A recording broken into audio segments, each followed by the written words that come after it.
এই যে বিড়ালের পোস্ট দেখে আপনারা নানান ধরনের বাজে বাজে কমেন্ট করে চলে যাচ্ছেন, আমাকে ইঙ্গিত করে নানান ধরনের কথা বলছেন। আসলে আপনাদের সামর্থ্য নাই। পার্সিয়ান বিড়াল পালা মুখের ধারের কথা না, ঠিক আছে? অনেক টাকা খরচা করে এদেরকে দিনের পর দিন মাসের পর মাস আমাদের চালাতে হয়।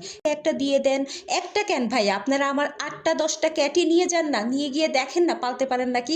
অনেক বড় আত্মা লাগে বিড়াল পালতে হইলে, হ্যাঁ, অনেক টাকা খরচ করা লাগে। কি খাওয়াইতে হয়, ওদের লিটার কত টাকা দিয়ে কিনতে হয়, আপনাদের তো এই আইডিয়াটা পর্যন্ত নাই, ঠিক আছে? ওদের যে হাগার লিটারটা আছে ভাই, ওই লিটারটাও কিনতে গেলে আমাদের মাসে 8 থেকে 10 হাজার টাকা গুণা লাগে। আর ওদের মাছ মাংস খাবার তো আছেই। এখন বাজারে মাছ মাংসের দাম কত আপনারা একটু যান না বাজারে। আমি ধরনের ইঙ্গিত করে মেসেজ করছেন, তারপরে হচ্ছে আমাকে হচ্ছে কমেন্ট করছেন বাজারে।